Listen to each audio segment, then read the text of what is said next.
প্রথমবার যে অ্যানেস্থেসিয়া দিছে সে অ্যানেস্থেসিয়াটা কাজ করে নাই। তা আমাকে প্রথম যে কাটছে সেই পুরো ব্যথাটাই আমি পাইছি। আমার ওয়াইফের যেটা যে ও এনেস্থেসিয়া দেওয়ার পরে যে কাজটা ওটা করে নাই, ওটা কাটছিল, পরে ওটা চিল্লাই উঠছিল। এরপর আমি যখন বুঝছি তখন ওরা আমাকে উঠায় সেকেন্ড টাইম আবার অ্যানেস্থেসিয়া দিয়ে আর কি ওটি করছে। চিল্লাই ওঠার পরে আবার সেকেন্ড টাইম ওর এনেস্থেসিয়া দেওয়া হয়েছিল। আরে বাবারে, ওকে ব্যবহার তো অত্যন্ত জঘন্য। ওনাদের বিহেভিয়ারটা একটু রুড আর কি। আমাকে অবজারভেশনে রাখা হয় প্রথমে। আমার ফার্স্ট বেবির সময় আমার ডায়াবেটিস ছিল, তো এই জন্য আমাকে আগেই মানে 38 উইক্সে এখানে আমি অ্যাডমিট হই। হঠাৎ করে বললো কি যে বাচ্চার নাকি হার্টবিট মানে খুব কম, তো ইমার্জেন্সি মানে ওটি করতে হবে। তারপরে আচ্ছা ঠিক আছে, এখন এতদিন বাচ্চা রেখে এখন হঠাৎ করে তো বাচ্চার সমস্যা হতে দেওয়া যায় না। আচ্ছা ঠিক আছে, ওটিতে যাই। তারপর ওটিতে নেওয়ার পরে যেটা হয়েছে সেটা হলো যে আমাকে প্রথমবার যে অ্যানেস্থেসিয়া দিছে সে অ্যানেস্থেসিয়াটা কাজ করে নাই। তা আমাকে প্রথম যে কাটছে সেই পুরো ব্যথাটাই আমি পাইছি, ফিল করতে পারছি। এরপর আমি যখন বুঝছি তখন ওরা আমাকে উঠায় সেকেন্ড টাইম আবার অ্যানেস্থেসিয়া দিয়ে আর কি ওটি করছে। তো ওই এক্সপিরিয়েন্সটা আমার আর কি খুবই বাজে ছিল। এরপর রাতে ঘুমাইতে পারতাম না, আমি গোসল করতে পারতাম না। মানে আমি ওই সময়কার ওই ফিলটাই আমার কাজ করতো সবসময়, যে আমি বুঝি এবার যদি ওটিতে যাই তাহলে আমি মনে হয় না আর বেঁচে ফিরবো আর কি, যেটা সত্যি বলতে। ম্যাক্সিমাম সব গাইনি মহিলা, এখানে পুরুষ এলাও নয়। ওই হিসেবে এখানে আমি আসছিলাম। ফার্স্ট ইস্যু ছিল আমার ওয়াইফের যেটা যে ও এনেস্থেসিয়া দেওয়ার পরে যে কাজটা ওটা করে নাই, ওটা কাটছিল, পরে ওটা চিল্লাই উঠছিল। চিল্লাই ওঠার পরে আবার সেকেন্ড টাইম ওর এনেস্থেসিয়া দেওয়া হয়েছিল। আর যেখানে আমার ওয়াইফ সুস্থ, আমার বেবি পেটের ভিতরে সুস্থই ছিল, ওনারা রাত 2টার সময় উনি বলতেছে যে আপনার বাচ্চার অক্সিজেন কমে গেছে।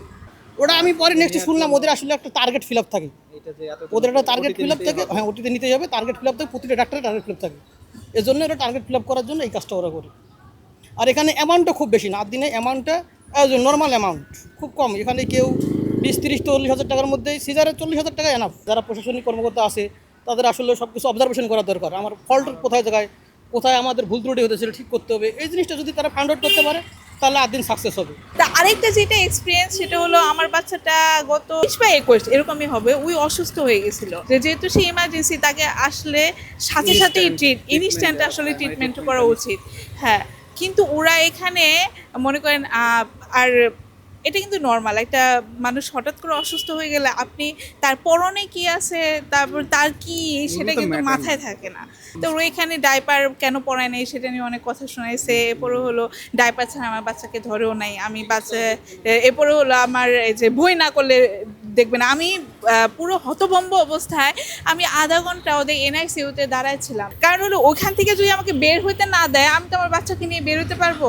আর এখানকার ফি কয় টাকা? এটা 220 টাকা। এটা কারো কাছে মানে বেশি, কারো কাছে কম, ওটা ম্যাটার করে না। কিন্তু কথা হলো আমি ট্রিটমেন্ট নিয়েছি, আমি কি টাকা না দিয়ে বের হয়ে যাব? তা আমার মনে হয় হ্যাঁ এতে আগে হলো যে কার্ড করে যে আমার রোগীকে দেখাইতে হবে এরকম তো কোনো। আমার বাচ্চা ওই দিন খুবই খারাপ অবস্থা হয়ে গেছিল। আদিতে এরকম ঘটনা সচরাচর ঘটে না, কিন্তু আসলে এখন মানে আগে যেরকম একটা সার্ভিস ছিল আদিদের, ওইরকম সার্ভিস আগের মতো নাই। ঠিক আছে, সার্ভিসটা খুবই বাজে। আমার বাচ্চার জন্ম হয়েছে তখন আমি এটাকে ভুক্তভোগী আর কি। ঠিক আছে, মানে এই মানে অনেক দৌড়াদৌড়ি করাইছে আর কি আমাদেরকে। হ্যাঁ, এখানে যাও ওইখানে যাও, হ্যাঁ ওইটা করো। বাট এটা মানে অপ্রত্যাশিত আর কি, আনএক্সপেক্টেড। আমরা 8 দিন ধরে এটা আশা করি না। যেরকম সার্ভিস চাইছিলাম 8 দিনে, মানে আসার আগে যেরকম একটা আমাদের ধ্যান ধারণা ছিল যে 8 দিনে এসে আমরা এরকম মানে সার্ভিস পাম, ওইরকম সার্ভিসটা পাইনি। হ্যাঁ, ওরা অনেক মানে প্যারা দিছে আর কি। আরে বাবারে, ওকে ব্যবহার তো অত্যন্ত জঘন্য। মানে বিশ্বের ভিতরে যদি কোনো খারাপ ব্যবহার থাকে, একটা জিগে এলে আরেকটা কয়। মানে আপনি মনে করেন যে অফ ডিউটি আছেন, ঠিক আছে, আপনার অফ ডিউটি চলে যেত, বাট আপনার একটা যে কোনো জিজ্ঞেস করলে ইনফরমেশন দেওয়ার দরকার না আপনার, যে আমাদের হাসপাতালে এই জায়গায় এইটা, এই জায়গায় ওইটা, এখানে হ্যাঁ এইটা পাওয়া যায়। বাট ওদের ব্যবহার অত্যন্ত খারাপ। এটা আসলে মানে আমরা এইরকম ব্যবহার আশা করি না, আমরা অপ্রত্যাশিত। আমরা তো ওনাদের কাছে একটা ভালো সার্ভিসের জন্য আসি, তা আমরা একেবারে আনএক্সপেক্টেড। হাসপাতাল তো মানুষ আর সুখে আসে না, আসলে যে কোনো একটা সবার একটা না একটা দুঃখ নিয়ে আসে। হ্যাঁ, তো ওরা এটা আসলে মানে এইরকম সার্ভিস এটা অপ্রত্যাশিত। আমরা এটা আশা করি না দিনাজপুর থেকে। এটা আরও ভালো সার্ভিস করা দরকার।